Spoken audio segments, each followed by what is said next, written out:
Hey guys, your friendly neighborhood Spiderbot here. Got some more information for you on Black Ops 2 multiplayer. This is from MP First, an article they just posted this morning. Link you in the description, of course, as usual, unless I forget. It's information that was provided during a presentation at Treyarch Studios. It was a multiplayer presentation, and this is something that David Vonderhaar had alluded to providing following, I think it was Eurogamer that they were attending. So he didn't actually attend this event, but he had put together a presentation which included a bunch of things, and I'm going to talk about each of them here. The first being multi-team. As of November 13th, 2012, there will be 3 modes playable with up to 3 different teams within the playlist. These game modes include Team Deathmatch, Kill Confirmed, and Hardpoint. The teams can be made up of either 3 players or 4 players, so these game modes will consist of a total of either 9 or 12 players.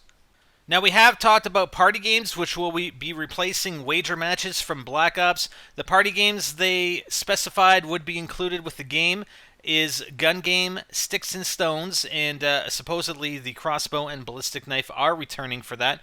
One in the Chamber, and Sharpshooter. And you'll be able to earn XP and rank up normally within these game modes as you would with any other multiplayer game mode, which was not the case with Black Ops, I believe. Combat training is integrated into the main game and includes 3 different modes as of November 13th, 2012. Boot Camp. Players can rank from level 1 to 10 while gaining full experience. That's interesting. So you can rank up to level 10 playing against bots.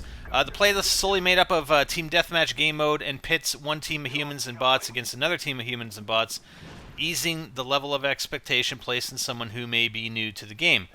So maybe it's not just, you can't just set up a public match with you and a bunch of bots. It's similar to some of the other CODs where you can only play certain game modes, and I think, was it Black Ops that had the one game mode that you could only play until you were level 10? Objective, here players can rank past level 10 but won't earn the full amount of XP. Once again, 2 teams made up of both humans and bots are pitted against each other in various objective-based game modes.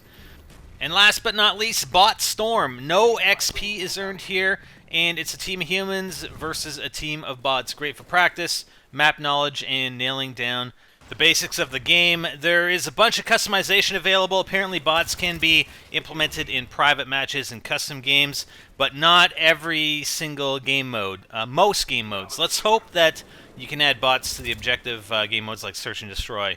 Like I said, Killzone 2 had it, man. They had it a long time ago. Also, you can adjust, like the Pick 10 class system, you can either adjust it from between Pick 3 to Pick 17. And what else? Competitive settings, etc. You can limit the perks, attachments, equipment. Also, how some of these game modes are scored. So, for instance, I think what's going to happen is the regular multiplayer is going to play like we have seen in past Call of Duties. With the game modes, but in the league play, I think the rules are going to be different. For instance, in Search and Destroy, you may be on offense one round, then in defense the next, and offense and defense, and that's probably where you're going to see the differences in the league play versus the regular multiplayer game modes. All right, moving along, we've got challenges, and there are challenges for just about everything, ranging from simple tasks to more difficult feats, and it's probably kind of similar to the unlocking titles and emblems, for instance, in Modern Warfare 3, but I think it's even going further. You can unlock cosmetic content for your character, not only for that, but, I mean, and we're talking thousands of challenges and content that you can unlock, and it also gives you additional XP.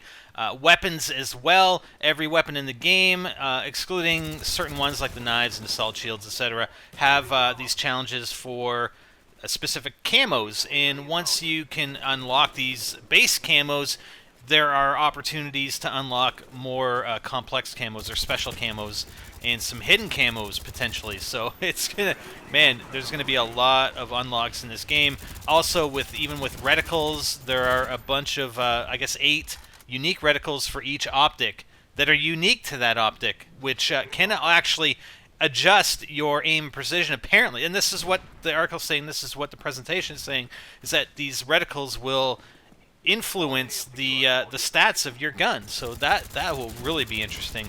And they also have some fun reticles, including a mustache, also known as the Steve, as well as the EOTech Zombie Stopper. Player cards! Your player card in Black Ops 2 has a background, a clan tag, your matchmaking level, and your current league play rank.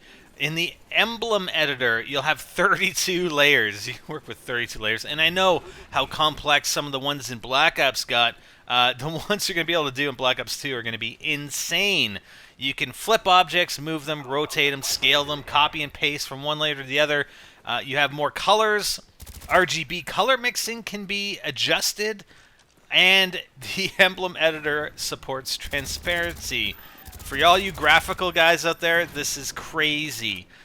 There are also default emblems that will be provided, and there's going to be more complex shapes and challenges. Again, going back to the challenges we just talked about, there will be certain challenges that will allow you to unlock different shapes.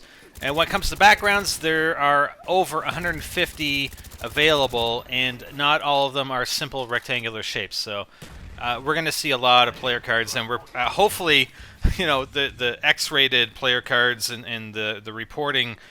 I know a lot of people get reported in Black Ops, and there's some pretty rude rude emblems out there, but let's hopefully we can keep it clean, and there's a reporting system for Black Ops 2, right, guys? Because, there's people that are, minors playing this game. You don't want to see that stuff in-game. Come on. All right, Theater Mode is back, and there are some definite major improvements to Theater Mode, while at the same time keeping most of the tools, if not all of the same tools that were available in Black Ops, including the Dolly Cam. You've got social features that allow players to bookmark gameplay so that they can be revisited, so it's easier to go back and find your best moments. Metadata has been expanded to include score, captures, and defends, and there's a community filter that can help sort videos to your preference, with a voting system, so that's pretty cool. Highlight reel. Now this is interesting, and I'd have to see this in action, but supposedly you can create a montage or a highlight reel from a particular game, and I would assume that it basically takes, it looks at the kills or the stats of the game. This is my envisioning of it. So it would look for a kill. It would take the moments, several seconds leading up to the kill, as well as just shortly after the kill, and then take all of those and combine them into one video. So you have maybe 10 seconds per kill.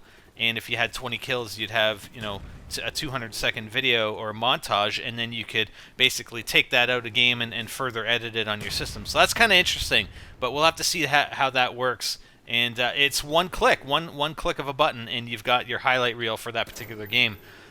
Also, codcasting, so you can replay games and codcast them in codcast mode, and attach to object. So you can basically, when you're in this particular editing mode or entering free roam, you'll have these objects that you can actually select. They're highlighted green. You can select these objects and you can attach to it so that you always follow around that object. So not only can you do like first person, third person, around the players and moving around with the players and capturing your footage that way, or the dolly cam and following the dolly cam, you can now attach to a grenade, for instance. So I throw a grenade and you've attached to that object. You're following that object as it travels and getting the footage and capturing the footage that way. Same with like a score streak reward or, an RPG rocket. Same thing. So that's pretty cool. So it's definitely some additions to theater that will be interesting to try out when the game releases. All right, just some last notes on prestiging, and we've already heard about some of this. I know that they already mentioned that you're going to be able to carry over weapon experience or some weapons and unlocks via the tokens, right? So, again, just to clarify, weapon experience, earned attachments are carried over, as are all the challenges that you complete. So you go prestige, it's not like previous CODs where the slate is wiped clean. On top of the tokens, you can also select additional rewards when you unlock them. New creator class slots, up to 5 extra slots. Stats reset, so you can actually go, physically reset your stats. And I think you can do that in Modern Warfare 3 once you've gotten to the last prestige, if I'm not mistaken. And a refund, which is basically a respecking of your tokens. And I'm not sure, again, how that is unlocked and how many times you can actually do that. I'm sure there's a price to be paid for that, but we don't know what that price is at the moment. And only at Prestige 10 is absolutely everything unlocked for the player. So we still don't know exactly what won't be unlocked, whether it's your 5th creator class slot or the stats reset. Maybe you can't do the stats reset until you're at Prestige 10. But definitely it looks like the drive is to push people to go to Prestige 10.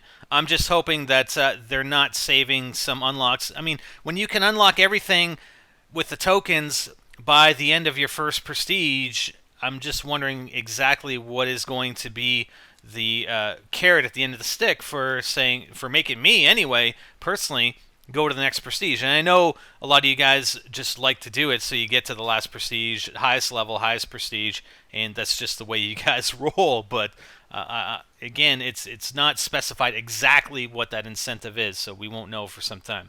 Anyways, that's it. Thanks for the article over at MP First. Make sure you guys go check them out. Link is in the description. And some interesting new information coming out for Black Ops 2 multiplayer. Hope you guys enjoyed. I'm Spider, and I'm out.